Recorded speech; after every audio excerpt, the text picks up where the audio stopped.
नमस्ते everyone, this is अभिजात Vardhan and आज की इस वीडियो में हम लोगों ने बहुत ही अच्छी बातचीत की है हरदोई के विख्यात लेखक श्री बृजराज सिंह तोमर जी से। एंड एक हिंदी साहित्य के लेखक कैसे अपना अपना दिन व्यतीत करते हैं, उनसे मतलब कि जिन्होंने प्रमुख किताबें लिखी हैं उनके बारे में उनको प्रेरणा कहाँ से मिली, ताकि हम लोग भी वैसा सोच सकें, खुल के सोच सकें। एंड ये कॉन्वर्सेशन बहुत ही मज़ेदार होने वाला है एंड इसमें बहुत सारी चीज़ें हम लोग बात की है, तो आई होप आपको ये वीडियो पसंद आएगी। And this podcast has been conducted by Sandeep sir, जैसे आप देख सकते हैं। एंड उनकी फैमिली से भी बात करके बहुत अच्छा लगा एंड आई होप आपको भी उनके बारे में जान के अच्छा लगेगा। Thank you. नमस्कार। आज दिनांक 2/11/2024 को हम हरदोई जनपद के प्रसिद्ध साहित्यकार श्री बृजराज सिंह तोमर से साक्षात्कार कर रहे हैं, जो कि अपने साहित्य के क्षेत्र में अपने अतुलनीय योगदान के लिए जाने जाते हैं।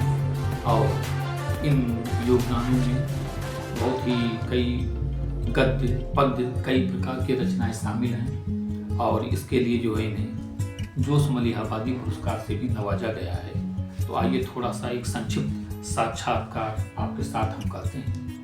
और सबसे पहले तो जो बाबूजी, हम आपका परिचय जानना चाहेंगे, पूरा अपने जीवन के बारे में परिचय दें।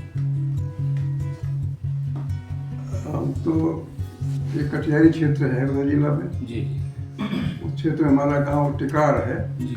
वहीं हमारा जन्म हुआ और बचपन प्राइमरी शिक्षा हमारे गांव में ही हुई।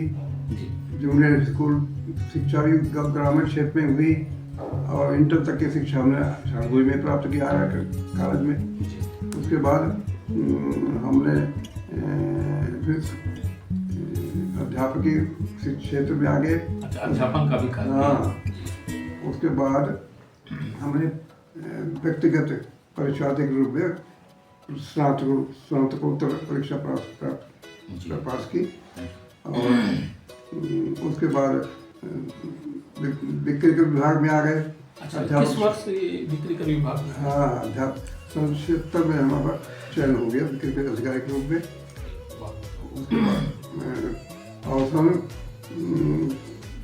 1995 में हमारा प्रमोशन हो गया, हम असिस्टेंट कमिश्नर हो गए व्यापार के विभाग में। सीतापुर से रिटायर हुए, सन 1999 में रिटायर हुए, तब से हरदोई में आवास बना कर रह रहे। तो ये पुस्तक है बाबूजी बांग्ला विजय जी।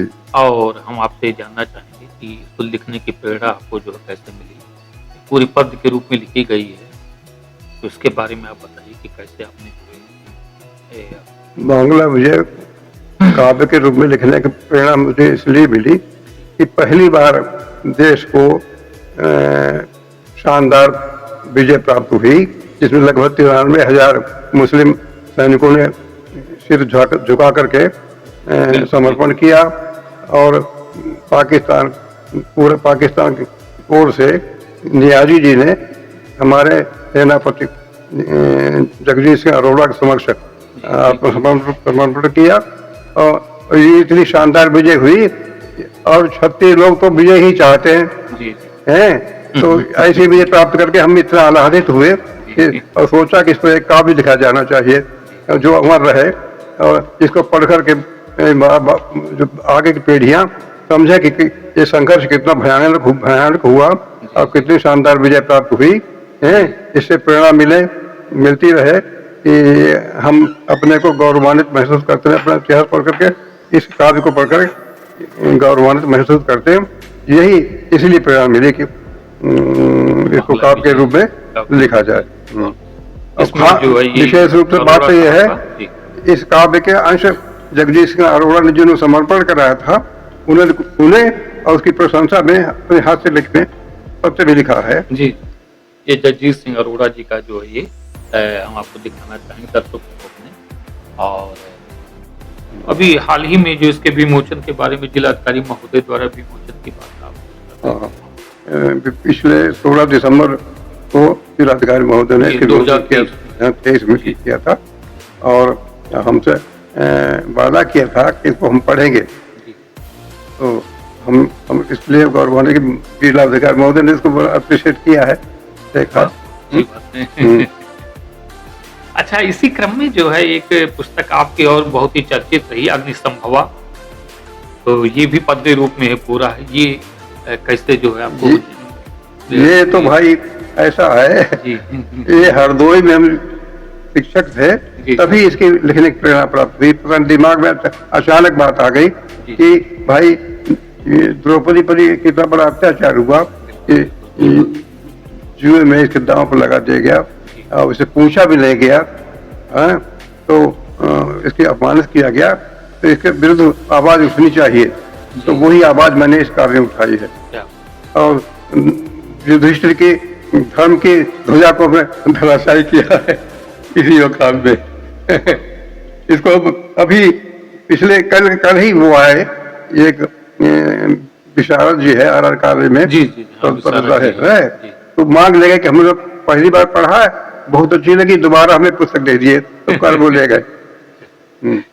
ये और एक आपकी वो बहुत ही गद्य संकलन है, उपन्यास है ये। तो ये जो है ये भी बड़ा ही प्रशंसनीय रहा और काफी लोगों से इसकी प्रशंसा सुनी है, हालांकि इसको तुमने काफी पढ़ा है। तो ये कहाँ से प्रेरित है कहानी? ये तो भाई इस हम तो सोचते कि ईश्वरी प्रेरणा है कि ये बेचारी अमीरन नर्तकी है, भाई नर्तकियों को तो सम्मान मिलते ही नहीं, ये बेशकों को कहाँ सम्मान मिलता है। तो इसको नृत्य हमने देखा था, तब से दिमाग में था इस पर हम कुछ लिखें, और ये प्रेरणा ऊपर वाले की है कि इस छोटे प्रसंग को हमने एक पुस्तक के रूप में लिख दिया है, और इसे बहुत लोगों ने प्रशंसा की, उपन्यास की। ये शिवम अंबर जी ने लिखित रूप में प्रशंसा पत्र दिया है इसका। उसके अलावा जो है कई आपने हास्य व्यंग भी लिखा हुआ है, और पाखे की कई जो सीरीज टाइप का लिखा हुआ है। एक उपन्यास और है मृगया। जी जी, ये भी बड़ा एक उपन्यास मृगया और है।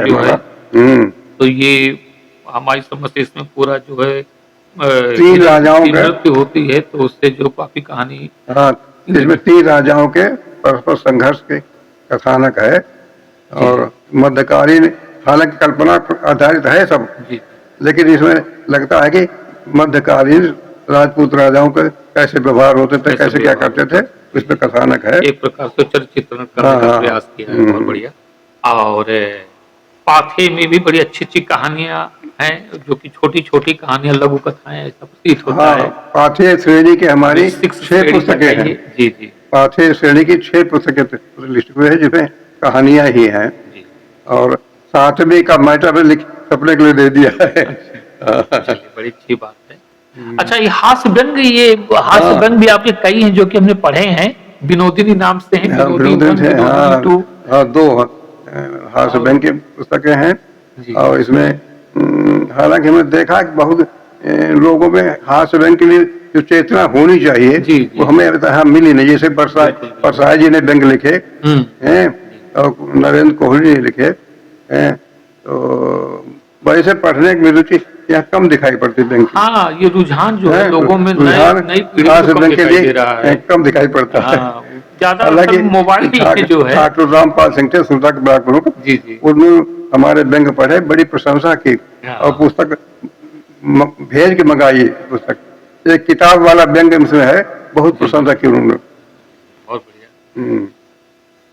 और हमारे हम जब शाहजहांपुर थे तो वहाँ डॉक्टर दिनेश देवराज भी थे, तो वो हम व्यंग लिखते थे, वो उसमें पढ़ते थे और प्रशंसा करते, तभी से प्रेरणा मिली कि इसको पुस्तक के रूप में कई लिखा जाए। नहीं, तो सबसे पहले हमने भी तो आपका व्यंग ही पढ़ा था। रणदीप श्रीवास्तव जी का पूरा परिवार हास्य व्यंग के प्रति रुचि रखते हैं, और विक्की बाबू ने, इनके पिताजी ने, इनकी बहन अर्चना जी ने, तो सबने प्रशंसा की हमारे हास्य व्यंग की। और तो ये पारखी है, ये परिवार पारखी है हास्य व्यंग का। पूरा जो है जैसे ऐसा लिखा गया है जो हमारी आम जन जीवन से होकर के गुजरता है, ज्यादातर फोकस इसमें जो है वो मध्यम वर्गीय परिवार को किया गया है।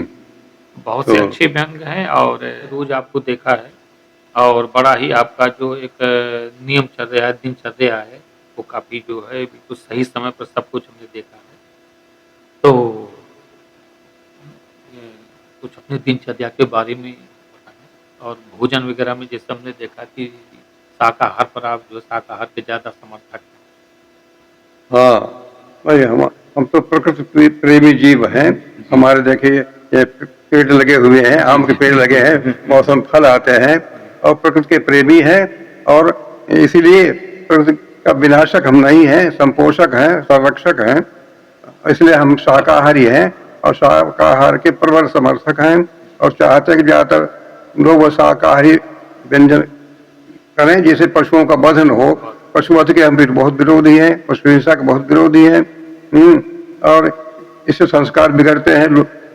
जो मांसाहारी हैं वो क्रूर भी होते हैं, उनका स्वभाव में क्रूरता हो जाती है क्योंकि वो पशु का वध देखते हैं, उन पर उनमें दया उमड़ती नहीं है उनके लिए। लेकिन पूरे हम विश्व में जो है हमारे से दृश्य देख ही नहीं सकते हैं। पूरे विश्व में इतना ज्यादा मांसाहार है और इसलिए युद्ध हो रहा है, युद्ध हो रहा है, लड़ रहे हैं, कट रहे हैं, मर रहे हैं लोग। वो जो है वास्तव में जो है जो खाए गए अन्न का बहुत ही बड़ा प्रभाव पड़ता है हमारे दिल दिमाग मनोमस्तिष्क पर। सनातन धर्म के मानने वाले हैं। सनातन का मतलब शाश्वत। इसमें बच्चा जो जन्म लेता है वो सनातन के रूप में ही जन्म लेता है। जैसा बच्चा जन्म लेता है वो सनातन ही होता है। उसको अन्य धर्मों में दीक्षित होने के लिए कुछ संस्कार करने पड़ते हैं। तो सनातन धर्म जो शाश्वत है और हम चाहते हैं पूरा विश्व सनातनी बने। इसलिए युद्ध, मार काट, हिंसा, इनसे लोग दूर रहें। तो आपको अब तक जो कई पुरस्कार मिल चुके हैं और उन पुरस्कारों के बारे में कुछ चर्चा कीजिए। हरदोई में तो हमें कई संस्थाओं ने सम्मानित किया है, सम्मान पत्र प्रदान किए हैं और शाहजहांपुर में हम सम्मानित हो चुके हैं और बांदा के साहित्यकार दीक्षित जी ने हमें सम्मानित किया है, चंद्र अलंकरण से सम्मानित किया है। और सबसे बड़ा पुरस्कार जो मिला है जोश मलिहाबादी पुरस्कार 2021 में मिला है, 1 लाख रुपए का मिला है। सुशील नंबर पर रखी। तो ये जोश मलिहाबादी पुरस्कार तो ये जो है साहित्य सेवा के लिए जो है जी साहित्य सेवा के। उम्मीद करता हूँ ये वीडियो को बहुत पसंद आई होगी। इस वीडियो में हमने देखा कि हम लोगों ने हिंदी साहित्य के मनीषी आचार्य जी श्री बृजराज सिंह तोमर जी से वार्तालाप की और जो कि उत्कृष्ट उनकी जो रचनाएं हैं, उनकी उत्कृष्ट रचनाएं के पीछे उनकी जो प्रेरणा थी वो हमने जाना कि उन्होंने कैसे उनको लिखा। वो बहुत ही अच्छी प्रेरणा से उन्होंने हम लोग को बताया कि उन्होंने कैसे उनको लिखा। आप मुझे उम्मीद करके आपको वीडियो पसंद आई होगी। अगर आपको वीडियो पसंद आई है चैनल को जरूर सब्सक्राइब करें क्योंकि हम इसी टाइप का कंटेंट आपके लिए लेके आते रहेंगे। And a big shout out to Sandeep sir जिन्होंने अपना बहुत ही महत्वपूर्ण टाइम निकाल के गए और वो उनको इंटरव्यू उनके साथ लिया। तो thank you Sandeep sir as well.